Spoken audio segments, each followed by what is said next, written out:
விறுவிறுப்பான அரசியல் நிகழ்வுகள் குறித்த ஆய்வுகள், நியாயங்களின் நிறம் மாறாத கூர்மையான விமர்சனங்கள், தீமைகளை சுட்டெரிக்கவும் நல்ல அரசியலை வளர்த்தெடுக்கவும் அறிவார்ந்த விவாதங்கள், இளைய தலைமுறையிடம் விழிப்புணர்வை ஊட்டும் விரிவான வரலாற்று விளக்கங்கள், கலை, இலக்கியம், ஆன்மீகம், பண்பாடுகளை படம் பிடித்து காட்டும் கருத்தோவியங்கள் வாரந்தோறும் உங்கள் தமிழருவி தர்பாரில் அணிவகுக்கும்.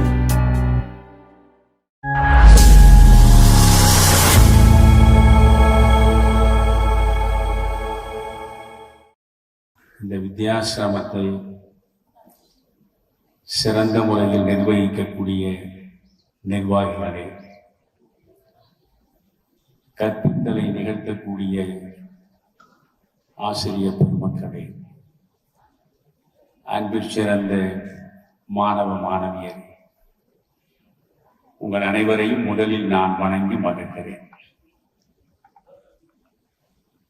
மாலையும் இரவும் சந்திக்கும் இந்த இனிய சூழலில் உங்கள் முன்னாலே நின்று உரை நிகழ்த்துகின்ற ஒரு வாய்ப்பை பெற்றதற்காக முதலில் இறைவனுக்கு நான் நன்றி பாராட்டுகிறேன். புறநகர் பகுதியில் வசிக்கக்கூடிய பிள்ளைகளுக்கெல்லாம் மிக உயர்ந்த கல்வியை வழங்க வேண்டும் என்று தவிப்போடும் தாகத்தோடும் இங்கே இந்த பள்ளி உருவாக்கப்பட்டிருக்கிறது. இந்த பள்ளியினுடைய நிர்வாகிகளோடு சிறிது நேரம் நான் பேசிக்கொண்டிருந்த பொழுதே இந்த பள்ளியின் நோக்கத்தை நான் முற்றாக அறிந்து கொண்டேன். பொதுவாகவே நான் பள்ளிக்கூடங்களில் பேசுவதில்லை. காரணம், நகைச்சுவையாக பேசினால் பிள்ளைகள் கேட்பார்கள், அறிவை தூண்டி துலங்கச் செய்கிறார் போல் பேசினால் அவர்கள் அமைதியாக கேட்க மாட்டார்கள் என்ற ஒரு நினைப்பு எனக்கு இருப்பதனால் பொதுவாக நான் பள்ளிகளில் பேசுவதில்லை. ஆனால் இந்த பள்ளியை பார்க்கிற பொழுது ஒரு தியான மண்டபத்தில் இருக்கக்கூடிய ஆழ்ந்த அமைதியோடு நீங்கள் அத்துணை பேரும் கேட்பதற்கு உங்கள் செவிகளை நீங்கள் தயார்படுத்திக் கொண்டிருக்கிற நிலையில் உங்களிடம் பேசுவதில் உண்மையில் நான் பெருமைப்படுகிறேன். பைபிளில் ஒரு இடத்தில் கர்த்தர் அழகாக சொல்லுவார், செவி இருப்போர் கேட்பாராக. எல்லோருக்கும் தான் செவி இருக்கிறது. ஆனால் கர்த்தர் ஏன் இப்படி குறிப்பிட்டு செவி இருப்போர் கேட்பாராக என்று சொல்கிறார் என்று நான் சிந்தித்ததுண்டு. சிறந்த செய்திகள் எங்கே வழங்கப்படுகின்றனவோ அந்த இடங்களை நோக்கி சென்று சான்றாண்மை மிக்க மிகச்சிறந்த மனிதர்கள் வழங்கக்கூடிய நற்சிந்தனைகளை செவி கொடுத்து கேட்கக்கூடியவர்கள் யாரோ அவர்தான் செவி இருப்பவர்கள். அதுபோன்ற செவி இருப்பவர்கள் நான் வழங்கக்கூடிய வார்த்தைகளை கேட்பது நல்லது என்று கர்த்தர் சொல்கிறார். வார்த்தை மிக மிக முக்கியமானது. வாய் இருக்கிறது என்பதற்காக பேசுகிற ஆற்றலை இறைவன் நமக்கு வழங்கி இருக்கிறான் என்பதற்காக காலையில் கண் விழித்ததிலே இருந்து இரவு கண் மூடுகிற வரையில் நாம் எதையோ பேசுகிறோம். நாம் ஒரு நாள் முழுவதும் பேசியவற்றையெல்லாம் உறங்கச் செல்வதற்கு முன்பு திரும்பி பார்த்தால் நமக்கே வருத்தமாக இருக்கும். இதே பைபிளில் தான் உங்களுக்கு சொல்கிறேன், ஆதியில் வார்த்தை இருந்தது, வார்த்தை கடவுளோடு இருந்தது, வார்த்தையே கடவுளானது. எவ்வளவு அர்த்தம் செறிந்த வாசகங்கள் இவை என்பதை குழந்தைகள் நீங்கள் அனைவரும் புரிந்து கொள்ள வேண்டும். நான் ஒரு 45 நிமிடம் உங்கள் மனதோடு நெருக்கமாக உரையாட விரும்புகிறேன். உங்கள் வாழ்க்கை முழுவதும் பயன்படக்கூடிய வார்த்தைகளைத்தான் நான் உங்கள் முன்னாலே கடைபிடிப்பேன். பைபிளில் என்ன சொல்லப்படுகிறது? ஆதியில் வார்த்தை இருந்தது. இந்த உலகம் தோன்றுகிற பொழுது முதலாக இருந்தது, முதலாக வந்து சேர்ந்தது ஒலி. நீங்கள் இந்து மதத்தை எடுத்துக்கொண்டாலும் இந்த பிரபஞ்சம் எப்பொழுது எப்படி உருவானது என்பதை பற்றி பேசுகிற பொழுது ஓம் என்கிற ஓங்காரத்திலே இருந்துதான் இந்த உலகம் பிறந்தது என்கிறது. ஓம் என்கிற ஓங்காரம் ஒலி, வார்த்தையும் ஒலி. எனவே இந்து மதம் சொல்வதும் கிறிஸ்துவ மதம் சொல்வதும் வேறு வேறு அல்ல. இப்பொழுது நீங்கள் பேசுகிற நிலையில் எப்படி பேசுவது? ஆதியில் வார்த்தை இருந்தது, வார்த்தை கடவுளோடு இருந்தது, வார்த்தையே கடவுளானது. யோசித்து பாருங்கள். எப்பொழுதுமே நாம் வாசிக்கிற பொழுது மேலெழுந்த வாரியாக வாசித்துக் கொண்டே போனால் அதனால் ஒரு பயனும் வந்து சேராது. இந்த இடத்தில் இந்த செய்தி ஏன் இப்படி சொல்லப்படுகிறது என்று சிந்திக்க வேண்டும். அதனாலேதான் கேட்பதில் ஒரு முறை இருக்கிறது. தமிழ் அந்த முறையை ஒழுங்காக உங்களுக்கு கொடுத்திருக்கிறது. கேட்டல், சிந்தித்தல், தெளிதல், நிட்டை, கூடல் என்று 5 நிலைகள் இருக்கின்றன. என் முன்னாலே நீங்கள் அமர்ந்து நான் சொல்லுகிற செய்திகளை கேட்கிறீர்கள். அத்தோடு அது முடிந்து விடுவதில்லை. அப்படி முடிந்தால் அதனால் இப்படி ஒரு நிகழ்ச்சியை ஏற்பாடு செய்தவர்களுக்கு எந்த பயனும் இல்லை. கேட்டல், முதலில் நாம் காது கொடுத்து கேட்கிறோம். அதற்கு அடுத்து சிந்தித்தல், எதை நாம் கேட்டோமோ, எந்த கருத்துக்களை நாம் இந்த செவி வழியாக கேட்டோமோ அந்த கருத்துக்கள் குறித்து நாம் சிந்திக்க வேண்டும். அந்த கருத்து எதை சொல்கிறது என்பதை சிந்திக்க வேண்டும். முதலில் கேட்டல், அடுத்து கேட்டதை சிந்தித்தல், பிறகு தெளிதல். ஒன்றை நாம் கேட்கிறோம், கேட்டது குறித்து சிந்திக்கிறோம். சிந்திக்கிற பொழுதுதான் நமக்குள்ளே ஒரு தெளிவு தானாகவே வந்து சேரும். கேட்பது, சிந்திப்பது, பிறகு தெளிவடைவது. தெளிந்த பிறகு அடுத்து நீங்கள் பாருங்கள் கூடல். எதை நான் கேட்டேனோ, கேட்டு எதை நான் சிந்தித்தேனோ, சிந்தித்து எதில் நான் தெளிவடைந்தேனோ அதனோடு ஒன்றாக நான் கூடிவிடுவேன். அப்படி என்றால் கேட்டதிலிருந்து நான் ஒருபோதும் விலகி நிற்க மாட்டேன். கூடல், கேட்டல், சிந்தித்தல், தெளிதல், கூடல், பிறகு நிட்டை. நிட்டை என்றால் தியானம். நான் எதை கேட்டேனோ, கேட்டு எதை சிந்தித்தேனோ, சிந்தித்து எதில் தெளிவை அடைந்தேனோ, தெளிவு அடைந்து எதனோடு நான் பொருந்தினேனோ அந்த பொருந்திய நிலையில் கொஞ்சம் கண்மூடி அமர்ந்திருந்தால் நான் கேட்டதனைத்தும் என் உள்ளுக்குள்ளே போய் அப்படியே உட்கார்ந்து.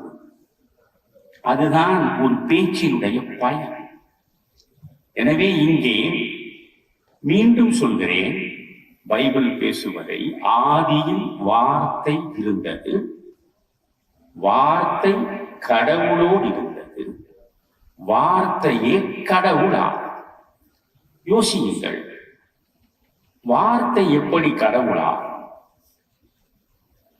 சகலரையும் படைத்தவன் இறைவன், சகலரையும் பராமரிப்பவன் இறைவன், சகலரையும் வாழ்விப்பவன் இறைவன்.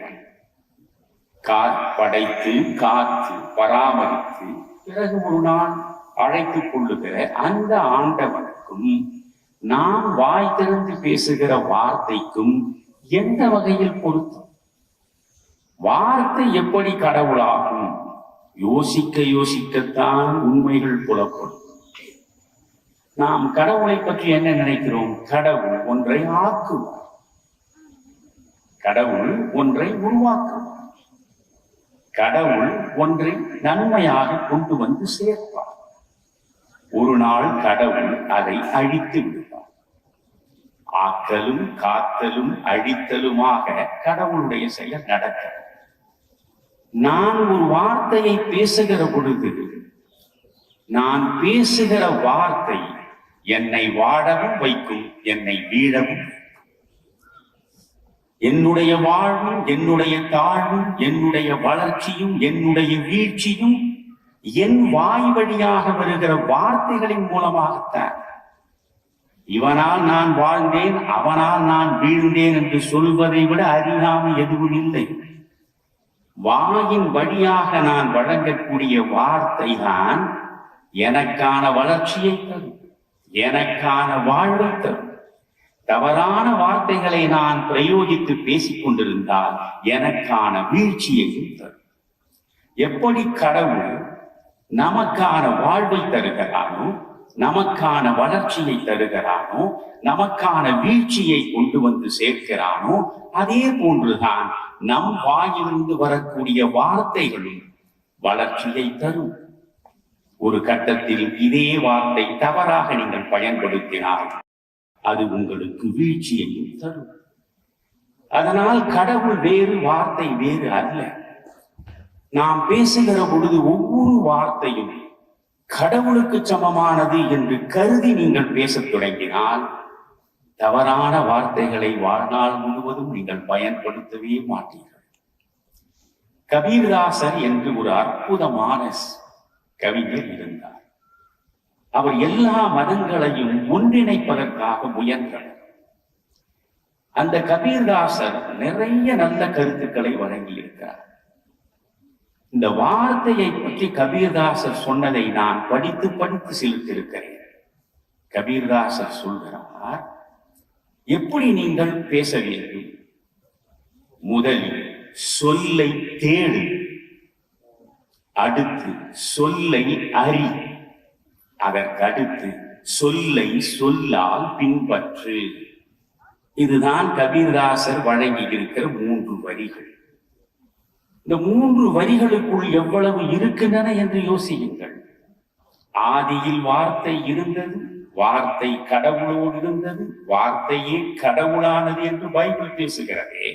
அந்த வார்த்தையை எப்படி நாம் பயன்படுத்த வேண்டும்? கபீர்தாசர் சொல்கிறார், முதலில் சொல்லை தேடு. இந்த இடத்தில் நான் நிற்கிறேன் என்றால், நான் உங்களிடம் பேசுவதற்காக வந்திருக்கிறேன் என்றால், இங்கே பேசுவதற்கு உரிய சொல்லை நான் முதலில் எனக்கு உள்ளே தேட வேண்டும். சொல்லை தேட வேண்டும்.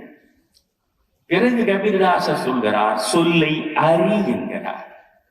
ஒரு சொல்லை நான் தேடிவிட்டேன், இந்த சொல்லைத்தான் இப்பொழுது பயன்படுத்த போகிறேன் என்ற நிலையில் உடனே சொல்லிவிடாதே, அந்த சொல்லை அறி. இப்படி ஒரு சொல்லை நீ சொல்வதன் மூலம் என்ன நடக்கும்? நல்லது நடக்குமா அல்லது நடக்குமா என்று முதலில் சொல்லை சொல்லுகிற பொழுதே அந்த சொல்லின் மூலம் வரக்கூடிய விளைவை அறிந்து கொள்.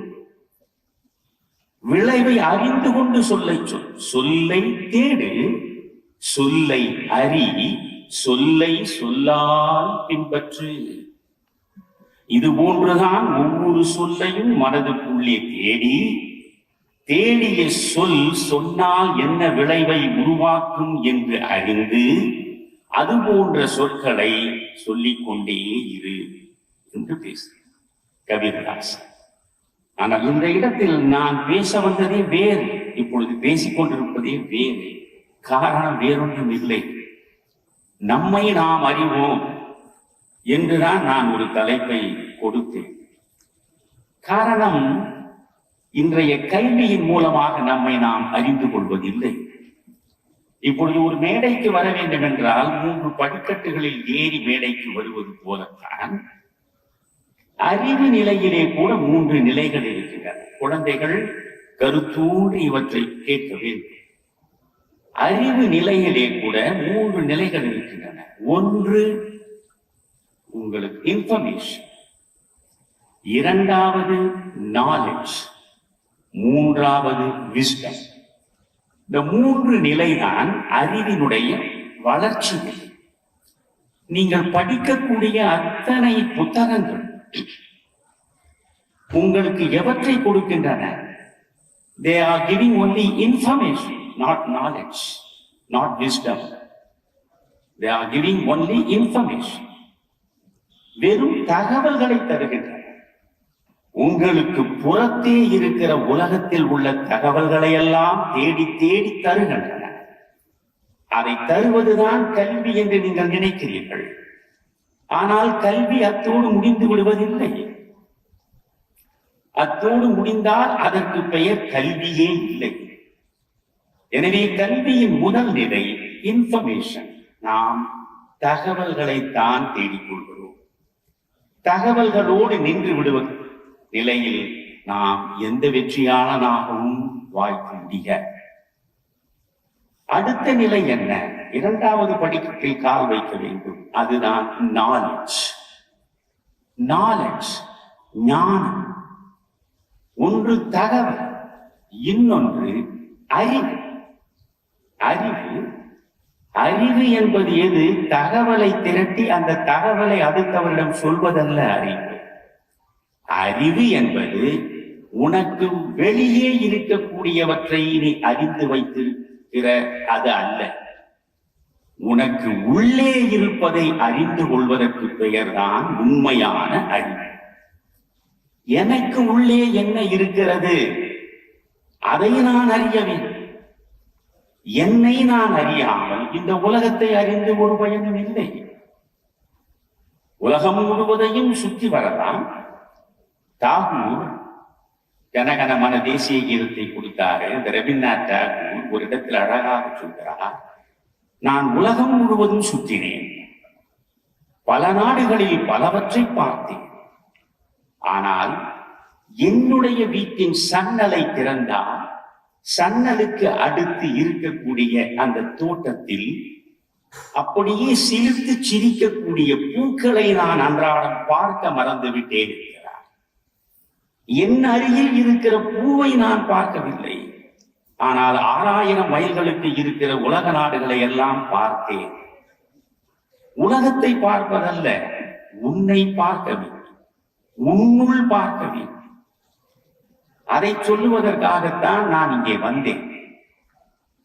உன்னுள் உன்னை தேடுவது எப்படி என்பதை முழுமையாக உங்களுக்கு சொல்லிவிட்டு செல்ல வேண்டும் என்று வந்தேன். ஆனால் இந்த மேடையில் இதை பார்க்க எவ்வளவு அழகாக தமிழை நேசிப்போம், தமிழில் பேசுவோம். சத்தியமிட்டு சொல்கிறேன், வானத்தின் மீதும் சத்தியம் வைக்காதே, பூமியின் மீதும் சத்தியம் வைக்காதே என்கிறார் கர்த்தர். ஆனால் நான் சத்தியமிட்டு சொல்கிறேன், எத்தனையோ கல்வி நிலையங்களில் பலகாலம் நான் பேசிக்கொண்டே இருக்கிறேன். எந்த இடத்திலும் இப்படி தமிழை முதன்மைப்படுத்தி தமிழுக்காகவே ஒரு கல்வி நிலையத்தை உருவாக்கியதை பார்த்து தாளாளர் முதற்கொண்டு இந்த அரங்காவலர்கள் அனைவரையும் நான் பணிந்து வணங்குகிறேன். நம்மை நாம் அறிவது என்பதே முதலில் நம் பண்பாட்டை அறிவது, நம் பாரம்பரியத்தை அறிவது, நம் மொழியை அறிவது. தமிழை நேசிப்போம், தமிழில் பேசுவோம். தாயழி தமிழை என்றன் தமிழரின் கவிதை தன்னை 1000 மொழியில் காண இப்புவி அவாவிற்றென்ற தோயுறும் மதுவின் 6 தொடர்ந்தென்றன் செவியில் வந்து பாயும் நாள் எந்த நாளும் ஆயுதை பகர்வார் இங்கே என்று பாடிய பாரதிதாசன் மட்டும் இந்த இடத்தில் இருந்தால் சிரித்து போவார். தமிழிலேதான் நான் சிந்திப்பேன், தமிழிலேதான் நான் பேசுவேன், தமிழிலேதான் நான் எழுதுவேன் என்று தனக்கும் ஒரு வைராக்கியத்தை வளர்த்துக் கொண்டு தமிழ் தமிழ் என்று எழுதியவன் தான் பாரதி. பாரதியாருடைய வாழ்க்கை வரலாற்றை முழுமையாக இந்த தமிழ் மக்கள் அறிந்து கொள்வதற்கு அடிப்படையை வகுத்தவர் வா ராமசாமி என்பவர். வாரா என்று சுருக்கமாக சொல்லுவோம். இந்த வாரா பாரதியின் எழுத்துக்களை படித்து படித்து படித்து பைத்தியமாக அளவற்ற பக்தி பாரதியின் மீது அவருக்கு நேர்ந்துவிட்டது. அவரை பார்ப்பதற்காக ஒரு நாள் இவர் புதுச்சேரிக்கு போகிறார். புதுச்சேரிக்கு சென்று பாரதியின் முகவரியை கண்டு பாரதியின் வீட்டுக்கு முன்னாடி நின்று கதவை தட்டுகிறார். கதவை தட்டுகிற பொழுது பாரதியே வந்து கதவை திறக்கிறார். இவர் இதுவரையில் பாரதியின் எழுத்துக்களைத்தான் படித்திருக்கிறார், பாரதியை பார்த்ததில்லை. உடனே அவர் சொல்கிறார், "May I know who is Bharati here?" என்று அவர் ஆரம்பித்தார். "May I talk to Mr. Bharati?" என்று கேட்டார். உடனே பாரதியார் என்ன செய்தார், "செல்லம்மா, யாரோ ஒருவர் வந்து எதையோ கேட்கிறார், என்னவென்று நீ கேள்" என்றார். செல்லம்மாள் வந்து, "என்ன வேண்டும் உங்களுக்கு?" "நான் பாரதியை பார்க்க வேண்டும்." "உங்கள் முன்னால் நிற்பவரே பாரதி தானே?" பாரா பார்க்கிறார். "நீங்கள் தான் பாரதி என்கிற பொழுது ஏன் அதை ஒப்புக்கொள்ளவில்லை? நீ என் தாய்மொழியில் கேட்கவில்லையே. யார் பாரதி என்று நீ தாய்மொழியில் கேட்கவில்லையே. உனக்கான மொழி எது? தாயின் கருவிலே இருந்த பொழுது முதலாக நீ காது கொடுத்து கேட்ட மொழி எது? அந்த மொழியில் தானே நீ பேச வேண்டும். அந்த மொழியில் பேசாமல் ஆங்கிலத்தில் பேசினால் நம்முடைய தகுதி உயர்ந்திருக்கும் என்று தவறாக நினைக்கிறாயே. முதலில் அதிலிருந்து நீ விடுபட்டு வெளியே வர வேண்டும் என்றார். தமிழிலே பேசு. தமிழனாய் பிறந்தவன் தமிழிலே சிந்தி, தமிழ் பேசு, தமிழை படி. அதனாலேதான் போ போ என்று ஒரு பாரதத்தை வழி அனுப்புகிறார். வா வா என்று ஒரு இளைய பாரதத்தை வரவேற்கிறார். அப்படி வா வா என்று வரவேற்கிற பாரதம் ஒரு பக்கம், போ போ என்று தள்ளுகிற பாரதம் மறுபக்கம். எவையெல்லாம் போக வேண்டும் என்று ஒரு பட்டியல் கொடுக்கிறார். அதில் சொல்கிறார், வேறு வேறு மொழிகள் கற்பாய் நீ. நன்றாக கவனிக்க வேண்டும். வேறு வேறு மொழிகள் கற்பாய் நீ, வீட்டு வார்த்தை கற்கிறாய் போ போ போ. 3 முறை சொல்கிறார். வேறு வேறு மொழிகள் கற்பாய். பாரதி ஒருவனை பார்க்கிறார். உனக்கு என்ன மொழி தெரியும் என்று கேட்கிறான். அவன் தமிழ், ஆனால் தமிழ் தெரியும் என்று அவன் சொல்லவில்லை. எனக்கு ஆங்கிலம் தெரியும், பிரெஞ்சு தெரியும், ஜெர்மன் தெரியும், லாட்டின் தெரியும், கிரேக்கம் தெரியும், எல்லாம் தெரியும். எல்லாம் தெரியும், சரி, தமிழ் தெரியுமா? தெரியாது. வேறு வேறு மொழிகள் கற்பாய் நீ, வீட்டு வார்த்தை கற்கிறாய் போ போ போ. கழுத்தை பிடித்து தள்ளுகிறான் பாரதி. நம்முடைய மொழியின் மூலமாக நாம் சிந்திக்க வேண்டும். பிள்ளைகளுக்கு படைப்பாற்றல் எப்பொழுது பெருகும், கற்பனை ஆற்றல் எப்பொழுது வளரும் என்றால், உலகம் முழுவதும் இருக்கக்கூடிய அத்தனை உளவியல் அறிஞர்களும் ஒப்புக்கொண்ட உண்மை, தாய்மொழியில் கல்வி கற்றால் தான் உங்கள் அனைவருக்கும் கற்பனை ஆற்றல் பெருகும், படைப்பாற்றல் பெருகும் என்று சொன்னார். நான் பல இடங்களில் கேட்பேன். எத்தனையோ கல்லூரிகளில் பேசுகிற பொழுது அந்த கல்லூரியில் உள்ள பிள்ளைகளிடம் கேட்பேன், நான் ஒரு 1000 ரூபாய் உங்களுக்காக வைத்திருக்கிறேன், நான் ஒரு 1000 ரூபாய் கொண்டு போவேன். இப்பொழுது இந்த 1000 ரூபாயை உங்களுக்கு நான் தர தயாராக இருக்கிறேன், நீங்கள் ஒன்றுதான் செய்ய வேண்டும். என்ன என்று வியப்போடு பார்ப்பார். வேறொன்றும் இல்லை. ஒரு 5 நிமிடம் ஆங்கில சொற்களை கலவாமல் தமிழில் நீங்கள் என் முன்னால் பேசினால் இந்த 1000 ரூபாயை நான் கொடுக்கிறேன். ஒரு பிள்ளை கூட நான் பேசுகிறேன் என்று சொல்லி இதுவரை நான் பார்க்கணும். நான் என்ன இங்கிலாந்திலா போய் கேட்கிறேன்? லண்டனில் போய் நின்று கொண்டு நீங்கள் ஆங்கிலமே இல்லாமல் தமிழில் 5 நிமிடம் பேசினால் உங்களுக்கு 1000 ரூபாய் தருகிறேன் என்று லண்டனில் கேட்கவில்லை, தமிழ் மண்ணில் கேட்கிறேன்.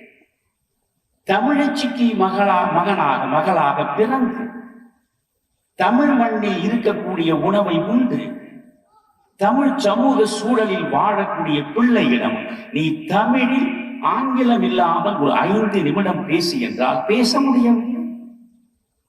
இன்றைக்கு பிள்ளைகள் பரவலாக எப்படி பேசுகிறார்கள்?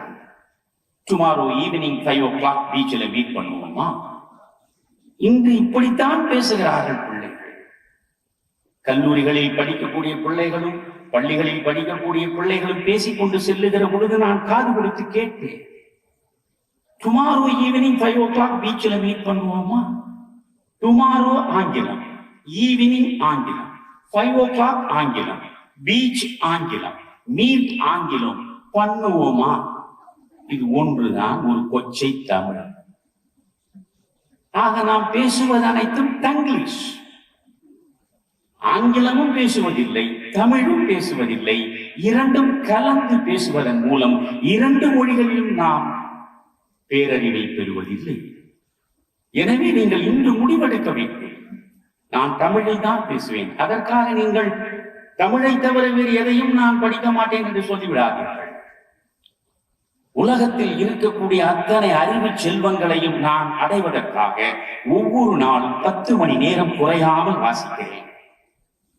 அப்படி உலகம் முழுவதும் இருக்கக்கூடிய அறிவு செல்வங்களை நான் பெறுவதற்காக உலகத்தில் உள்ள எல்லா மொழிகளையும் நான் கற்க முடியுமா? முடியல. அவற்றுக்கு உதவியாக இருப்பது எனக்கு ஆங்கிலம் ஒன்றுதான். அந்த ஆங்கிலத்தை நான் சரியாக கற்றுக்கொண்டால் ஆங்கிலத்தின் மூலமாக எல்லா மொழிகளிலும் இருக்கக்கூடிய நல்ல செய்திகள் என்னிடம் வந்து சேர்ந்து விடுகின்றன. நீங்கள் ஆங்கிலம் படியுங்கள், பிரெஞ்சு படியுங்கள், ஜெர்மன் படியுங்கள், இந்தி படியுங்கள், சான்ஸ்கிரிட் படியுங்கள், எத்தனை மொழிகளை வேண்டுமானாலும் படியுங்கள். ஆனால் உங்கள் தாய்மொழியை மட்டும் படிக்க தவறாது. அதுதான் முக்கியமானது. எத்தனை மொழியையும் படிக்கலாம். நான் உங்களுக்கு ஒரு வரி சொல்லட்டுமானா? நீங்கள் பெறுகிறீர்களே கல்வி, ஒரே ஒரு வரி சொல்கிறேன். ஒன்று வயிற்றுக்கான கல்வி, இன்னொன்று வாழ்க்கைக்கான கல்வி. வயிற்றுக்கான கல்வி எது? இங்கே எனக்கு வேலை கிடைக்கவில்லை, என் திறமைக்கு இங்கே இடமில்லை, நான் அமெரிக்கா செல்கிறேன், நான் கனடா செல்கிறேன், நான் இங்கிலாந்து செல்கிறேன் என்று நீங்கள் செல்லுகிற பொழுது உங்கள் வயிற்றுக்கு ஆதாரத்தை தேடுகிறீர்கள், உணவு தேடுகிறீர்கள், வாழ்வை தேடுகிறீர்கள். அதற்காக நீங்கள் ஆங்கிலத்தை நாடுகிறீர்கள். அது தவறில்லை. எந்தெந்த மொழியையும் நீங்கள் கற்று அந்த மொழி பேசக்கூடிய பகுதிகளில் போய் நீங்கள் பணியாற்றலாம். அது வயிற்றுக்கான கல்வி. வாழ்க்கை கல்வி என்பது உங்களுடைய தாய்மொழியாகிய தமிழை பயின்றால் மட்டும்தான் உங்களுக்கு வந்து சேரும். 2000 ஆண்டுகளுக்கு மேல் நம்முடைய மூதாதையர்கள் எத்தனை பண்பாட்டு பாரம்பரிய பெருமைகளை, ஒழுக்கங்களை, நீதிகளை உங்களுக்கு வகுத்து வகுத்து கொடுத்து விட்டு சென்றிருக்கிறார்களோ அவற்றையெல்லாம் அறிந்து கொள்ள வேண்டும் என்றால் நீங்கள் தமிழில் படிக்க வேண்டும். அதுதான் உங்களுக்கு வாழ்க்கைக்கான வழிகாட்டி. எது நன்மை, எது தீமை, எது நல்லது, எது தீயது என்று உங்களுக்கு பகுத்து காட்டுவதற்கானதுதான் பண்பாடு. அந்த பண்பாடு என்பது உங்கள் தாய்மொழியின் மூலமாகத்தான். ஏற்கனவே நான் ஒரு குறிப்பை படித்து அதிர்ந்து போயிருக்கிறேன். சொன்னால் நீங்கள் நம்ப மாட்டீர்கள். யுனெஸ்கோ நிறுவனம் இருக்கிறது. உலகம் முழுவதும் இருக்கக்கூடிய சூழலை அது அடிக்கடி தன் அறிக்கையின் மூலம் வெளிப்படுத்தும். இன்னும் 50 ஆண்டுகளில் உலகில் உள்ள மொழிகளில் 100 மொழிகள் கண்மூடிவிடும், காணாமல் போய்விடும், செத்துவிடும் என்கிறது அந்த அறிக்கை. நான் பார்க்கிறேன், 100 மொழிகள் செத்து விடுமா? எந்த நிலையிலும் தமிழ் மொழி மட்டும் சாக 2000 ஆண்டுகளுக்கு மேல் இடையறாமல் மக்கள் நாவில் வலம் வரக்கூடிய இந்த மொழி சாகுமா? பட்டியலை பார்த்தால் இன்னும் 50 ஆண்டுகளில் சாகக்கூடிய நிலையில் இருக்கின்ற மொழிகளில் ஒன்று நம்முடைய தமிழ். நம்முடைய தமிழ் மெல்ல தமிழினி சாகும் என்ற அந்த பேரை உரைத்தான். இந்த வசை என கெய்திடலாமோ கொதிக்கிறான் பாரதி. மெல்ல தமிழ் செத்துவிடும் என்று எவனோ சொன்னதை கேட்ட போதை கொதிக்கிறான். இன்றைக்கு உலக நாடுகளின் அறிக்கை சொல்கிறது 50 ஆண்டுகளுக்குள்ளே தமிழ் மொழியும் செத்துவிடும். நீங்கள் இப்படியே டுமாரோ ஈவினிங் 5 o'clock பீச்சில் மீட் பண்ணி கொண்டே இருந்தால் தமிழ் எப்படி வாழும்? நல்ல தமிழை நாவில் பேசாமல் போனால் தமிழ் எப்படி வாழும்? யோசி. உலகம் முழுவதும் 700 கோடிக்கு மேற்பட்ட மக்கள் இருக்கிறோம். இந்த 700 கோடி மக்கள் பேசக்கூடிய மொழிகள் 6000 மொழிகளாக இருக்கின்றன. ஒவ்வொரு மொழியும் செத்துக்கொண்டே இருக்கிறது, காணாமல் போய்கொண்டே இருக்கிறது. இன்றைக்கு 6000 மொழிகள் இருக்கின்றன. இந்த 6000 மொழிகளில் உயர்தனி செம்மொழிகள், கிளாசிக்கல் லாங்குவேஜஸ் என்று உலகமே போற்றக்கூடிய பெருமையை அடைந்திருக்கின்ற மொழிகள் 6 தான். குழந்தைகள் நன்றாக இதை மனதில் வைத்துக் கொள்ள வேண்டும்.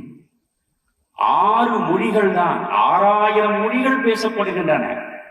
ஆனால் உயர்தனி செம்மொழி, மிகச்சிறந்த சிந்தனைகளை கொண்ட மிக அற்புதமான ஆற்றல் வாய்ந்த அரிய மொழிகள் எவை என்று பட்டியலிடுகிற பொழுது 6 மொழிகள் தான் உயர்தனி செம்மொழிகள்.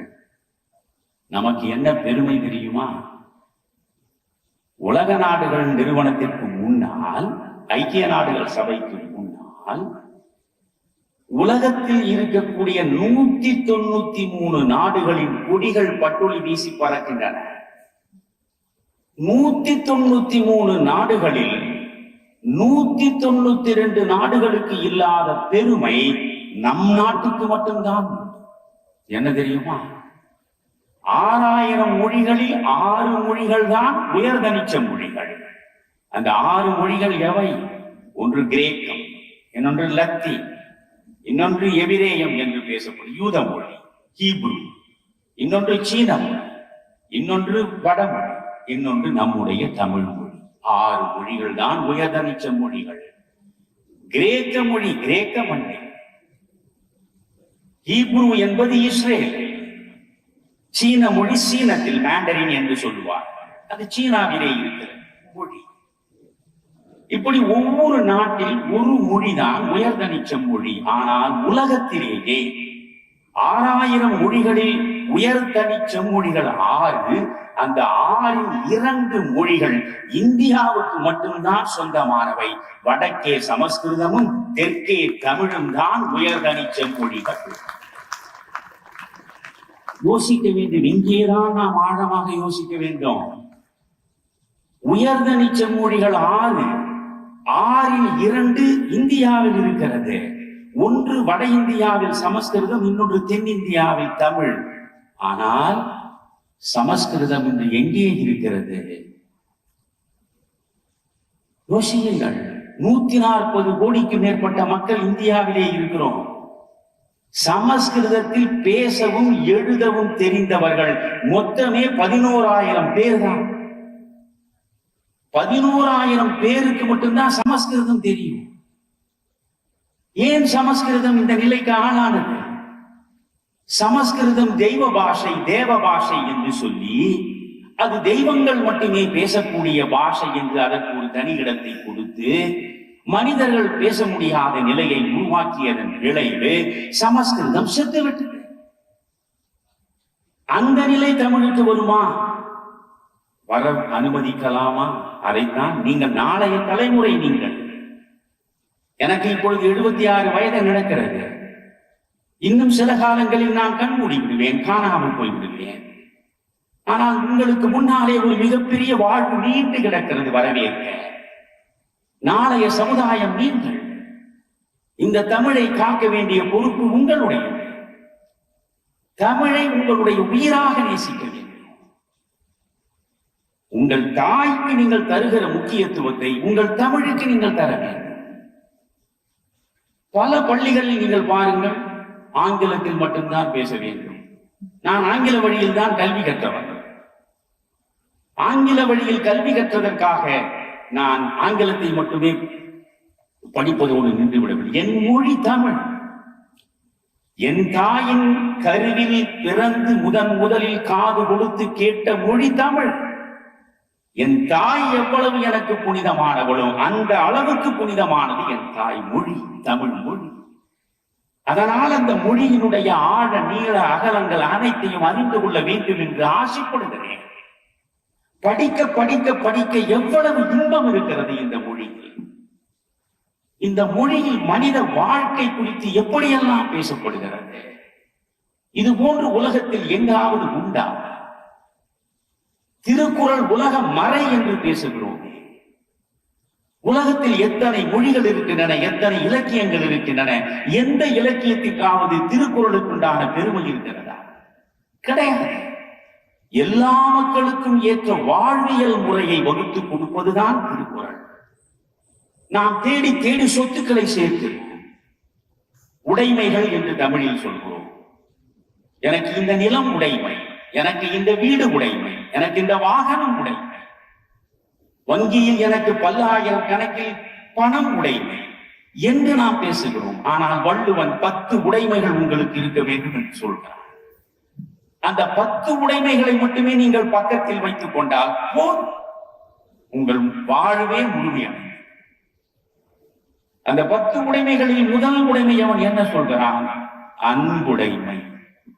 அன்புடைமை வள்ளுவன் சொல்வதை மனதில் இருக்கு.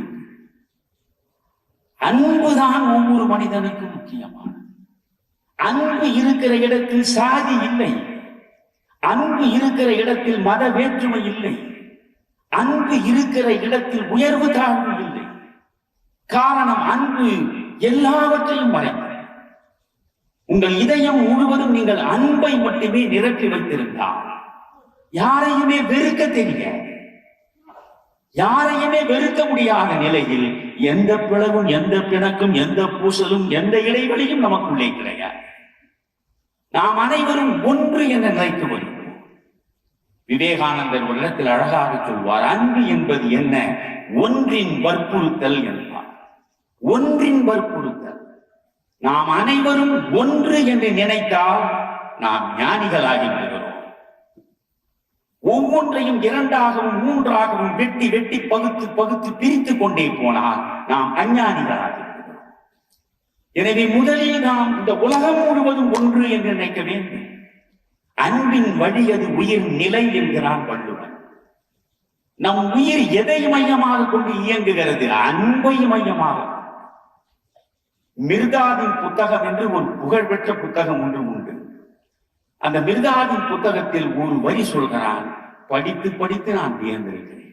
ஒரு வரி நீங்கள் உங்கள் இதய புத்தகத்தில் மறவாமல் எழுதி வைத்துக் கொள்ளுங்கள். ஒரு வரி என்ன தெரியுமா? அன்பு வாழ்வின் சாறு. அன்பு வாழ்வின் சாறு. வெறுப்பு மரணத்தின் சீடு. அன்புதான் வாழ்வின் சாறு, வெறுப்பு மரணத்தின் சீடு. எனவே எந்த நிலையிலும் பிள்ளைகளாகிய நீங்கள் உங்களுக்குள்ளே வெறுப்பை மட்டும் வளர்த்துக் கொள்ளலாம். செயின்ட் அகஸ்டின் என்று இந்த கிறிஸ்துவ சமயத்தை பரப்புவதையே தன் வாழ்வின் பணியாக மேற்கொண்டிருந்த ஒரு கிறிஸ்துவ ஞானி. அந்த கிறிஸ்துவ ஞானியை ஒருவன் பார்க்கிறான். நான் படிக்காத பாமரன், பைபிள் முழுவதையும் நான் வாசித்தது கிடையாது. ஆனால் கர்த்தர் வழங்கி இருக்கிற செய்தி எது என்று அறிந்து கொள்ள நான் விரும்புகிறேன். நீங்கள் இந்த கர்த்தருடைய செய்திகளை எல்லா மக்களிடமும் கொண்டு போய் சேர்க்கிறீர்கள். உங்களிடம் நான் கேட்கிறேன், ஒரே ஒரு வரியில் கர்த்தருடைய செய்தி முழுவதையும் எனக்கு நீங்கள் சொன்னால் நான் மகிழ்வேன் என்றான். ஒரு வரி. உடனே செயின்ட் அகஸ்டின் சிரித்தபடி சொன்னார், கர்த்தருடைய எல்லா செய்தியையும் ஒரு வரியில் உனக்கு சொல்ல வேண்டுமா? அன்பாயிரு. அவ்வளவுதான் கர்த்தருடைய செய்தி. அன்பாயிரு. நான் அடிக்கடி சொல்லுவேன், அன்போடிரு என்று அகஸ்டின் சொல்லவில்லை, அன்பாயிரு என்கிறார். அன்போடு இரு என்று சொல்வதற்கும் அன்பாயிரு என்று சொல்வதற்கும் நிறைய இடைவெளி இருக்கிறது, வேற்றுமை இருக்கிறது. நான் அன்போடு இருக்கிறேன் என்றால் எனக்குள்ளே எத்தனையோ நல்ல பண்புகள் இருக்கின்றன. அந்த நல்ல பண்புகளில் அன்பும் ஒன்றாக இருக்கிறது என்று பொருள். நான் அன்பாயிருக்கிறேன் என்றால் எனக்குள்ளே நீங்கள் எங்கே தேடி பார்த்தாலும் அன்பை தவிர வேறு எதுவுமே கிடையாது. அன்புதான் நான் தான் அன்பு என்று மாறிவிட வேண்டும். நான் இதை தருவதுதான் உண்மையான கல்வி. இந்த கல்வியை நீங்கள் பெற வேண்டும். முதலில் இன்ஃபர்மேஷன் என்கிற தகவல் உங்களுக்கு இவற்றையெல்லாம் தராது. அதற்கு அடுத்து நாலேஜ். அதுதான் உங்களை அறிவதற்காக நீங்கள் முயன்று எடுக்கக்கூடிய நல்லறிவு. இதை பெற்று உங்கள் வாழ்வில் கொஞ்சம் கொஞ்சமாக நீங்கள் உயர்ந்தால் அடுத்து வருவதுதான் விஸ்டம், ஞானம். இறைவன் வேறு நான் வேறு இல்லை என்கிற அளவுக்கு நீங்கள் இறைமையை அடைந்து விடுவீர்கள். நீங்களே கடவுளாகி விடுவீர்கள். இந்து மதத்தில் வேதத்தில் ரிக்வேதத்தில் ஒவ்வொரு வேதத்திலும் ஒரு வரி இருக்கிறது. அது முக்கியமான மகா வாக்கியம் என்பார். ஒரு மகா வாக்கியம் சொல்கிறேன். தத்வம் அசி. தத்வம் அசி என்றால் நீ அதுவாக இருக்கிறாய். நீ எதுவாக இருக்கிறாய்? நீதான் கடவுளாக இருக்கிறாய். கடவுள் எங்கோ வெளியே இருக்கிறான் என்று தேடாதே. வெளியே தேடுகிற எவற்றையும் நீ அடைவதனால் முழுமையான இன்பத்தை ஒருபோதும் முன்னால் அடைய முடியாது. நன்றாக கவனத்தில் வைத்துக் கொள்ளுங்கள். நீங்கள் தேடுகிற மண், பெண், பொன் என்று எவற்றை நீங்கள் தேடினால் அவை உங்களுக்கு 100 விழுக்காடு 100% இன்பத்தை மட்டுமே தரும் என்று ஏமாந்து விடாதீர்கள். ஒவ்வொரு இன்பத்திற்கு பின்னாலும் ஒரு துன்பம் தொடர்ந்து கொண்டே இருக்கும். துன்பமற்ற இன்பத்தை எனக்கு வெளியே நான் பெற முடியாது. துன்பமே இல்லாத இன்பத்தை எனக்கு உள்ளே நான் பெற முடியும். எப்பொழுது தெரியுமா? இறைவனை எனக்குள்ளே நான் காணுகிற பொழுது. இறைவனை எப்பொழுது என்னாலே காண முடியும்? இந்த உலகத்தில் உள்ள எல்லா உயிர்களிலும் நான் இருக்கிறேன், எல்லா உயிர்களும் என்னுள் இருக்கிறது என்ற நிலையை நான் அடைந்து விடுகிற பொழுது அன்பை தவிர எதுவுமே இல்லை. இதைத்தான் நீங்கள் பெற வேண்டும். தயவு செய்து சொல்கிறேன், நீண்ட நேரம் பேசுவது கூட நல்லதல்ல.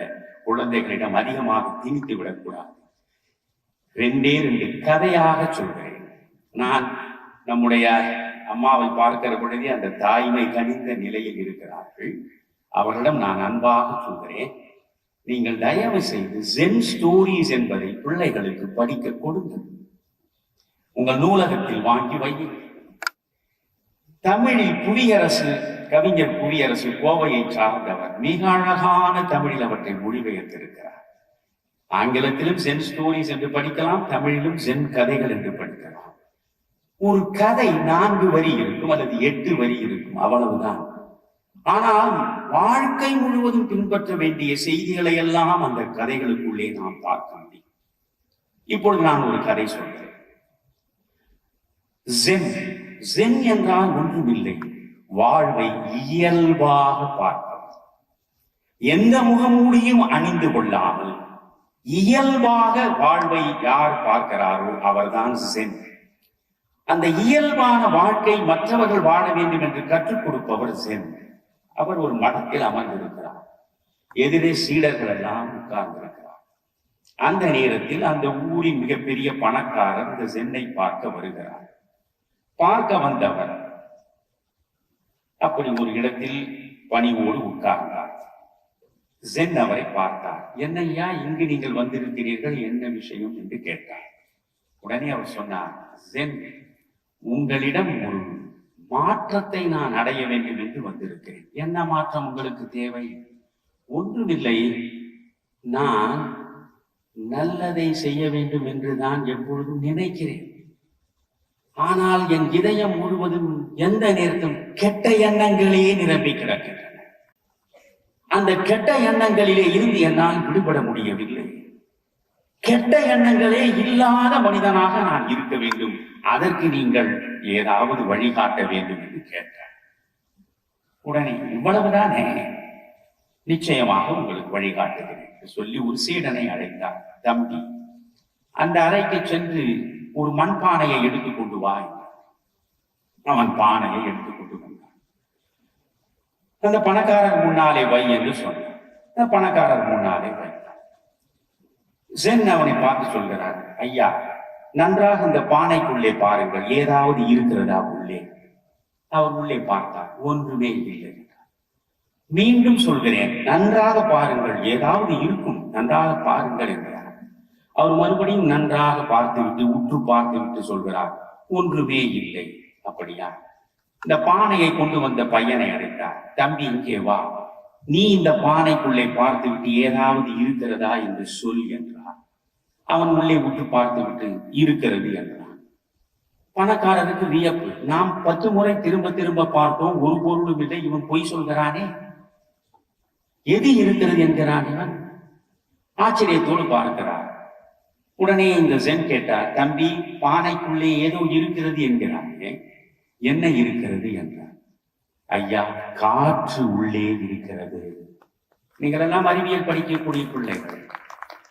இயற்கையின் படைப்பில் வெற்றிடம் என்பதே கிடையாது. ஒரு இடத்தில் வெற்றிடம் என்றால் உடனே காற்று வந்து நிரப்பி, வெற்றிடமே கிடையாது. இவன் சொன்னான், காற்று உள்ளே இருக்கிறது.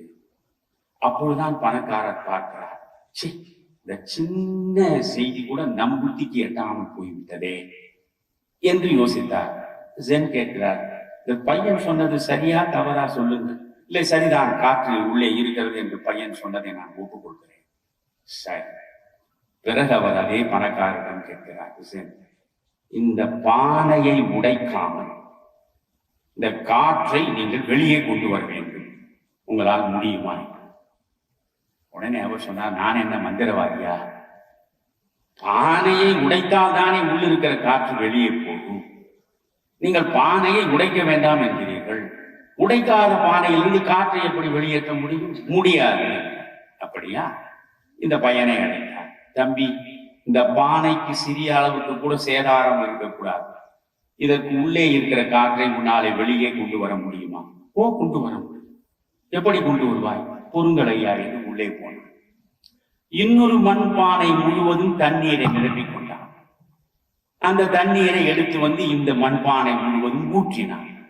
தண்ணீர் உள்ளே போய் சேர சேர சேர உள்ளிருக்கக்கூடிய காற்று மொத்தமாக வெளியே போய்விடுகிறது.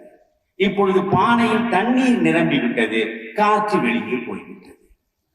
இப்பொழுது காற்று வெளியே போய்விட்டதையா, தண்ணீர் மட்டும்தான் இருக்கிறது. பார்த்தீர்களா? இந்த பானைக்கு ஒரு சேதாரமும் இல்லாமல் உள்ளிருக்கிற காற்றை இந்த பையன் தண்ணீரை ஊற்றி வெளியே அனுப்பிவிட்டான். ஒப்புக்கொள்கிறீர்களா? ஒப்புக்கொள்கிறேன். இப்பொழுது உங்களுக்கு நான் சொல்கிறேன், உங்கள் இதயத்துக்குள்ளே இருக்கக்கூடிய அனைத்து கெட்ட நினைவுகள், கெட்ட எண்ணங்கள் எல்லாமே இந்த பானைக்குள் அடைந்து கிடக்கிற காற்று மாதிரி தான். இந்த காற்றை எப்படி வெளிப்படுத்தினான் இந்த பையன்? தண்ணீரை கொண்டு வந்து உள்ளே நிரப்பினான். உள்ளிருந்த காற்று வெளியே போய்விட்டது. நீங்கள் நல்லனவற்றை படியுங்கள், நல்லனவற்றை கேளுங்கள், நல்லதையே சிந்தியுங்கள். அவை அனைத்தையும் உங்கள் இதயத்திற்குள்ளே கொண்டு போய் கொட்டிக்கொண்டே இருங்கள். நல்லவை அனைத்தும் உள்ளே போய் சேர சேர சேர கெட்டது அனைத்தும் தானாகவே உங்களை விட்டு விலகி ஓடிவிடும். இதுதான் வழி. நாம் நல்ல நினைவுகளோடு இருக்கிற பொழுது மேன்மையான இடத்தை நோக்கி சென்று கொண்டிருக்கிறோம் என்பது பொருள். ஒன்றை விளக்குவதற்கு இன்னொன்றை நாம் பெற வேண்டும். நான் இன்னொரு சம்பவத்தையும் சொல்கிறேன். ஒரு ஜென் தன்னுடைய சீடர்களோடு போய்கொண்டே இருக்கிறார். ஒரு கிராமத்தை விட்டு இன்னொரு கிராமத்திற்காக அவர் சென்று கொண்டிருக்கிறார். வழிநெடுக பார்க்கிறார்கள். இந்த பாதையின் இரண்டு மருங்கிலும் வெறும் களைகள் மண்டி கிடக்கின்றன. உடனே இந்த சீடர்களை பார்த்து ஜென் சொல்கிறார், களைகளாக மண்டி கிடக்கின்றனவே, இந்த களைகளை அப்புறப்படுத்த வேண்டும் என்றால் என்ன செய்வது? உடனே ஒரு சீடன் சொன்னான், கையால் இந்த களையை எல்லாம் பிடுங்கி எறிந்தால் களை காணாமல் போய்விடும் என்றான். அப்படியா? சரி. இன்னொரு சீடனை பார்த்தார். தம்பி, அவன் கையால் களையை பிடுங்கி எறிந்தால் போதும் என்கிறான், நீ என்ன சொல்கிறாய்? ஐயா, கையால் இந்த களையை பிடுங்கி எறிவது என்று ரொம்ப நேரமாகும். ஒரு மண்வெட்டியை எடுத்து வெட்டி வெட்டி எடுத்து கிளைகளை நாம் தட்டிவிட முடியும். ஒரு மண்வெட்டியால் இதை அகற்றி விடலாம். அப்படியா? சரி. இது மூன்றாவது சீடரை கேட்டார். தம்பி, அவன் கையால் வெட்டி விடலாம் என்றான், இவன் மண்வெட்டியால் வெட்டி விடலாம் என்றான். நீ இங்க இருக்கிற கலைகளை அப்புறப்படுத்த என்ன செய்யலாம் என்கிறார். அவன் சொன்னான், ரொம்ப எளிதையா, என்ன செய்யலாம்? தீ வைத்து கொளுத்தி விட்டால் அத்தனையும் கரிந்து சாம்பலாகிவிடும், கலைகளே இருக்காது என்றார். ஒரு பதிலும் சென் சொல்லவில்லை. கையால் வெட்டியது சரி என்றும் சொல்லவில்லை, மண்வெட்டியால் வெட்டியது சரி என்றும் சொல்லவில்லை, தீ வைத்து கருகச் செய்வது சரி என்றும் சொல்லவில்லை. அவர் ஒரு 6 மாதமான பிறகு அதே சீடர்களோடு திரும்பி வருகிறார். வருகிற பொழுது பார்த்தால் சாலையின் இரு மருங்கிலும் நெற்பயிர்கள் அப்படியே காற்றில் அசைந்து ஆடிக்கொண்டிருக்கின்றன. இப்பொழுது சென் சொல்கிறார், களைகளை நீ வெட்டலாம் என்றாய், வெட்டினாலும் களை மறுபடியும் வரும். களைகளை நீ கைகளால் பறித்தாலும் மறுபடியும் வரும். கலைகளை தீ வைத்து கொளுத்தினால் மீண்டும் கலைகள் மண்டும். ஆனால் கலை இருந்த இடத்தை அப்படியே விட்டு வைத்தால் மீண்டும் மீண்டும் கலை வரத்தான் செய்யும். என்ன செய்ய வேண்டும்? ஒன்றை தவிர்ப்பதற்கு இன்னொன்றை கொண்டு வர வேண்டும். இந்த கலைகள் இல்லாமல் நிலம் இருக்க வேண்டும் என்றால் அந்த நிலத்தில் பயிரிட வேண்டும். நெற்பயிர்கள் இப்பொழுது இடப்பட்டிருக்கின்றன, கலைகள் காணாமல் போய்விட்டன, பயிர்கள் செழித்து ஓங்குகின்றன. அது போன்றுதான் உங்கள் மனதில் இருக்கக்கூடிய கலைகளை நீங்கள் அகற்ற வேண்டும் என்றால் நல்ல சிந்தனைகள் என்ற நெற்பயிரை நீங்கள் உள்ளுக்குள்ளே விதைக்க வேண்டும் என்றார். எனவே நல்லனவற்றை சிந்தியுங்கள், நல்லனவற்றை படியுங்கள், நல்லவர்களாக இருங்கள். நான் கல்லூரியில் படித்த பொழுது, நான் பள்ளியில் படித்த பொழுது இருந்ததை விட இன்றைய சமூகம் சிதைந்து கிடக்கிறது. உண்மையில் என்னை விட நீங்கள் அறிவாளிகள். நான் பள்ளியில் படித்த பொழுதோ கல்லூரியில் படித்த பொழுதோ என்னுடைய சிந்தனையை சீரழிப்பதற்கு என்னை சுற்றி இவ்வளவு தீய சக்திகள் இல்லை. படிப்பை தவிர ஒன்றும் இல்லை. அதிகபட்சம் ரேடியோ வைத்து காது கொடுத்து பாட்டு கேட்கலாம், அல்லது சென்று திரைப்படம் பார்க்கலாம், அவ்வளவுதான். திரைப்படத்தை வீட்டிலேயே பார்க்க முடியாது, நாம் சென்றுதான் பார்க்க முடியும். எனவே என்னுடைய சிந்தனை சிதறுவதற்கு பெரிய அளவுக்கு அங்கே கெடுதி இல்லை. ஆனால் இன்று அப்படி இல்லை. உங்கள் படுக்கை அறைக்குள்ளேயே அனைத்தும் வந்து உங்களை சிதைக்க தொடங்கிவிட்டன. நீங்கள் உட்கார்ந்த இடத்திலேயே ஒரு தொலைக்காட்சி இருக்கிறது என்றால் இந்த தொலைக்காட்சியின் மூலமாக உங்களை கெடுப்பதற்கு 1000 செய்திகள் இருக்கின்றன. சமூக வலைத்தளங்களுக்குள்ளே போனால் உங்களை சீரழிப்பதற்கு 1000 செய்திகள் இருக்கின்றன. கொஞ்சம் வீட்டை விட்டு வெளியே வந்தால் எந்த தெரு பக்கம் வந்தாலும் டாஸ்மாக் கடைகள் உங்களை வரவேற்கின்றன. டாஸ்மாக் கடைகள் இந்த சமூகத்தை சீரழிப்பது போதாது என்று இன்றைக்கு போதை கலாச்சாரம் பெருகிவிட்டது. ஒவ்வொரு பள்ளிக்கூடத்தின் காம்பவுண்ட் சுவருக்கு பக்கத்தில் ஒருவன் உட்கார்ந்து கொண்டிருக்கிறான். அவன் ஒரு சின்ன சாக்லேட் கொடுப்பதை போல பிள்ளையிடம் காசை வாங்கி கொண்டு ஒரு சாக்லேட்டை கொடுக்கிறான். அந்த சாக்லேட்டை எடுத்தவன் வாயில் வைத்தால் அவன் போதை காட்டுக் கொள்கிறான். எங்கு பார்த்தாலும் இன்றைக்கு போதை கலாச்சாரம் இருக்கிறது. எங்கு பார்த்தாலும் ஏன் அதிகமான களவு நடக்கிறது, ஏன் கொலை நடக்கிறது, ஏன் பாலியல் பிறழ்வுகள் நடக்கின்றன? எல்லாவற்றுக்கும் காரணம் போதை கலாச்சாரம் தான். இவ்வளவு மோசமான இந்த போதை கலாச்சாரத்திற்கு நடுவேதான் நீங்கள் உங்களை நல்லவர்களாக வைத்துக் கொள்வது என்றால் சுற்றிலும் பற்றி எரிகிற நெருப்பு, பற்றி எரிகிற நெருப்புக்கு நடுவே தன்னை எரித்துக் கொள்ளாமல் ஒரு கற்பூரம் காப்பாற்றிக் கொள்வது எவ்வளவு கடினமானதோ அவ்வளவு கடினமானதுதான் இன்றைய சமுதாய சூழலில் நீங்கள் சிறந்த பிள்ளைகளாக உருவாகுவது. ஆனால் அந்த முயற்சியே நான் நல்லவனாக இருக்கிறேன், என் தாயும் தந்தையும் தான் எனக்கு நிறைவாக சொல்கிறேன். தமிழில் தொடங்கினேன், தமிழிலேயே முடித்தேன். தமிழ் ஒரு அழகான மொழி. தமிழில் உள்ள ஒவ்வொரு வார்த்தைக்குள்ளேயும் ஆழமான அர்த்தம் இருக்கிறது. இப்பொழுது கல்வி என்று ஒரு வார்த்தை தமிழில் இருக்கிறது. கல்வி நீங்கள் கற்க வந்து இருக்கிறீர்கள் இல்லையா? கல்வி, கல்வி என்ற வார்த்தை எப்படி வந்தது? கல்லுதல் என்பதிலிருந்து வந்ததுதான் கல்வி. கல்லுதல் என்றால் என்ன? தோண்டுதல் என்று பொருள். நீங்கள் ஒரு மரம் வைக்க வேண்டும் என்று நினைக்கிறீர்கள். ஒரு வீரியம் மிக்க நல்ல விதையை கொண்டு வந்து அந்த நிலத்தின் மீது அவர் வீசி எறிந்து விட்டு போனால் விதை விருட்சமாக, விதை விருட்சமாக வேண்டும் என்றால் நீங்கள் என்ன செய்ய வேண்டும்? அங்கே பள்ளம் தோண்ட வேண்டும், தோண்ட வேண்டும், தோண்டி விதையை உள்ளே வைக்க வேண்டும். அப்பொழுதுதான் விதை விருட்சமாகும். கல்வி என்பது என்ன? உங்கள் உள்ளத்தை தோண்டுவது, உங்கள் மனதை தோண்டி அதற்குள்ளே நல்லனவற்றை எல்லாம் கொண்டு வந்து சேர்க்கிறதே, அதுதான் கல்வி. கல்லுதல், தோண்டுதல், அங்கிருந்து வந்ததுதான் கல்வி. எவ்வளவு அர்த்தம் இருக்கிறது என்று பாருங்கள். பல இடங்களில் பார்க்கிறேன். என் பிள்ளைகள் தொடக்கம் தொட்டு இன்று வரையில் என்னை அப்பா என்றுதான் நினைப்பார்கள், அம்மாவை அம்மா என்றுதான் நினைப்பார்கள். ஆனால் இன்றைய கலாச்சாரம் எங்கே சீரழிந்து கிடக்கிறது? தாயே அம்மா என்று குழந்தை அழைப்பதை விரும்பவில்லை. தாயே சொல்கிறார், எவ்வளவு செலவழித்து உன்னை அந்த கான்வென்ட்டில் சேர்த்திருக்கிறேன், கழுத இன்னமும் என்னை நீ அம்மான்னு சொல்ற. பக்கத்து வீட்டுல பாரு, என்ன அழகா அந்த புள்ள மம்மின்னு சொல்லுது, நீ இப்பவும் அம்மான்னு சொல்றீங்க. மம்மின்னு சொல்லுன்னு தாய் சொல்றான், டேடின்னு சொல்லுன்னு அப்பா சொல்ற.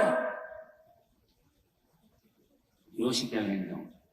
இதை சொல்லி நான் முடிக்கிறேன். அம்மா, அப்பா, இந்த சொற்களை நீங்கள் கொஞ்சம் யோசித்து பாருங்கள். தமிழ் எப்படிப்பட்ட மொழி என்பது உங்களுக்கு தெரிந்துவிடும். இந்த மொழியை அழிக்க விடலாமா? அம்மா, முதல் எழுத்து ஆ, உயிர் எழுத்து. அதற்கு அடுத்த எழுத்து இம், மெய் எழுத்து. அதற்கு அடுத்த எழுத்து மா, உயிர் மெய் எழுத்து. தமிழில் உள்ள எழுத்துக்களை இந்த 3 வகையாத்தான் பிரிக்கிறோம். உயிர் எழுத்து, மெய் எழுத்து, உயிர் மெய் எழுத்து. இந்த அம்மாவை எப்படி இந்த மூதாதையர்கள் உருவாக்கி வைத்திருக்கிறார்கள் பாருங்கள். ஆ என்ற உயிர் எழுத்து, இம் என்ற மெய் எழுத்து, மா என்ற உயிர்மெய் எழுத்து, 3ம் சேர்த்து அம்மா. ஏன் இப்படி வைத்தார்? உங்களுக்கும் எனக்கும் உலகத்தில் உள்ள அனைவருக்கும் தன்னுடைய கருவில் உயிரை தருபவள் அம்மா. அவள் உயிரை தருபவள் என்று உங்களுக்கு உணர்த்துவதற்காகத்தான் முதலில் உயிர் எழுத்து ஆவை வைத்தான். வெறும் உயிர் மட்டுமே வெளியே வந்து உலவ முடியாது. அதனால் இந்த உயிர் உள்ளுக்குள்ளே உறைந்து அது வெளியே வருவதற்காக மெய்யை கொடுக்கிறாள். 9 மாதம் 1000 சிரமங்களுக்கு இடையே அம்மா மெய் கொடுக்கிறாள். மெய் என்றால் தமிழில் உடம்பு. முதலில் உயிர் கொடுத்தாள், உயிர் எழுத்து ஆ. அந்த உயிர் இருப்பதற்கு மெய் கொடுக்கிறாள், மெய் எழுத்து இம். 10 மாதம் முடிந்த பிறகு உங்களையும் என்னையும் உயிர் மெய்யாய் இந்த மண்ணில் அவள் உலவ விடுகிறாள் என்பதனாலேதான் உயிர் மெய் எழுத்து மா. நீங்கள் அம்மாவை அழைக்கிற பொழுதெல்லாம் அம்மா அம்மா என்று சொல்லும் போது, அம்மா நீதானே எனக்கு உயிர் கொடுத்தவள், நீதானே இந்த உயிர் இருப்பதற்கான உடம்பு கொடுத்தவள், நீதானே என்னை உயிரோடும் உடம்போடும் இந்த மண்ணில் உலவச் செய்தவள் என்று சிந்தித்து சிந்தித்து அம்மா அம்மா என்று சொன்னார். சாகர வரையில் அம்மாவின் கண்ணிலிருந்து ஒரு துளி கண்ணீர் வருவதை கூட உங்களால் சகித்துக் கொள்ள முடியாது. புரிந்து கொள்ளுங்கள். நான் ஒவ்வொரு நாளும் 6ஆம் வகுப்பு தொடங்கி இன்று வரை செய்கிறேன். ஆசிரியர்களுடைய பணி மிக முக்கியமானது. நான் 6ஆம் வகுப்பு படிக்கிற பொழுது எனக்கு என்ன 11 வயது. இன்று எனக்கு 76 நடக்கிறது. 55 ஆண்டுகளுக்கு 65 ஆண்டுகள் முடிவிட்டன. 6ஆம் வகுப்பில் நான் படித்துக் கொண்டிருக்கிற பொழுது என் வகுப்பாசிரியர் ஒரு நாள் திடீரென்று ஒரு கேள்வி கேட்டார். பிள்ளைகளே, நீங்கள் கடவுளை கண்டிருக்கிறீர்களா? எங்களுக்கு ஒன்றும் புரியவில்லை. கடவுளை எப்படி காண முடியும்? கடவுளை எப்படி காண முடியும்? நாங்கள் யாருமே கண்டதில்லை என்று ஆசிரியர் சொன்னார். இல்லை, நீங்கள் கண்டிருக்கிறீர்கள். நாங்கள் கடவுளை கண்டிருக்கிறோமா? ஒரு நாள் 2 நாள் அல்ல, ஒவ்வொரு நாளும் கண்டு கொண்டிருக்கிறீர்கள். யாரை சொல்கிறார் ஆசிரியர் என்று பார்த்தார். பிறகு ஆசிரியர் சொன்னார், வானத்தில் எங்கோ இருப்பதாக சொல்லப்படுகிற கடவுளை பற்றி கவலைப்படாதே. உன்னை ஈண்டெடுத்து உன்னை வளர்த்து ஆளாக்குவதற்காக வந்து வாய்த்த உன்னுடைய தாயும் தந்தையும் தான் உன் கண்ணெதிரே உலவுகின்ற கடவுள்கள் என்பதை முதலில் புரிந்து கொள். கடவுளை வெளியே தேடாதே. உன் தாயிடம் கடவுளை பார், உன் தந்தையிடம் கடவுளை பார். எழுதப்படாத பலகையாக இருந்த என் இதயத்தில் அந்த ஆசிரியர் எழுதி வைத்தார். அன்று தொட்டு இன்று வரை நான் உலகம் முழுவதும் செல்கிறேன். நான் செல்லாத நாடு இல்லை. எந்த நாட்டுக்கு சென்றாலும், விமானத்தில் பறந்தாலும், ரயிலில் சென்றாலும், எங்கு போனாலும் காலை பொழுது விடுகிறது, புலர்காலை பொழுது மலர்கிறது என்றால் உடனே நான் கண் திறந்து பார்க்க மாட்டேன், உடனே வாய் திறந்து பேச மாட்டேன். இன்று வரை அதை செய்கிறேன், இறப்பு வரை அதை செய்கிறேன். பொழுது விடிந்து விட்டது என்ற நினைவு வந்தவுடனே மெல்ல 2 என் உள்ளங்கைகளை விரித்து என் கண்களுக்கு முன்னாலே கொண்டு போய் வைப்பேன். பிறகு மெல்ல கண் திறந்து பார்ப்பேன். என் வலப்புறத்தில் என் தாயை தரிசிப்பேன், என் இடப்பக்கத்தில் என் தந்தையை தரிசிப்பேன். ஒவ்வொரு நாளும் எனக்கு வழங்கப்படுகிற முதல் தெய்வ தரிசனம் என் தாயும் என் தந்தையும் தான். அதற்கு பிறகு வாய் திறந்து அம்மா என்பேன், பிறகு அப்பா என்பேன். அதற்கு பிறகுதான் எதையும் பேசுவேன். இந்த நன்றி உணர்ச்சி எனக்கு எப்படி வந்தது? அம்மா என்ற தமிழ் சொல் எனக்கு கற்றுக் கொடுத்தது. யோசியுங்கள். அம்மா, நீங்கள் எதை கேட்பதாக இருந்தாலும் அப்பாவிடம் போக மாட்டீர்கள், அப்பா அடிப்பார். உங்களுக்கு என்ன வேண்டும் என்றாலும் அம்மாவிடம் செல்வீர்கள். ஏன்? அம்மா மென்மையானது, ரொம்ப ரொம்ப மென்மையானது. அவள் மென்மையானவள் என்பதை உங்களுக்கு சொல்வதற்காக தான் தமிழ் சொல்கிறது. அம்மா, இம்மா மெல்லின எழுத்துக்களை அது வைத்திருக்கிறது. அப்பா அம்மாவை போல் மென்மையானவன் இல்லை, அவன் கொஞ்சம் வன்மையானவன். அதனால்தான் அப்பா இப்பா வல்லின எழுத்தை வைத்திருக்கிறார். நீங்கள் 100 முறை அம்மா அம்மா அம்மா என்று சொன்னால் வாய் நோகாது. 10 முறை அப்பா அப்பா அப்பா என்றாலும் வாய். அப்பா என்பவன் வன்மையானவன், அம்மா என்பவள் மென்மையானவள் என்பதை கூட எவ்வளவு சூசகமாக சொல்லிக் கொடுக்கிறது என் மொழி என்பதை புரிந்து கொள்ளுங்கள். எனவே தமிழை படி, தமிழை சுவாசி, தமிழை நேசி. தமிழின் மூலமாக தமிழ் மண் சார்ந்த பண்பாட்டு பெருமைகளை எல்லாம் புரிந்து கொள்ளுங்கள். இந்த தமிழின் மூலமாக நம்மை நாம் அறிந்து நலமாக வாழ்வோம். நன்றி, வணக்கம்.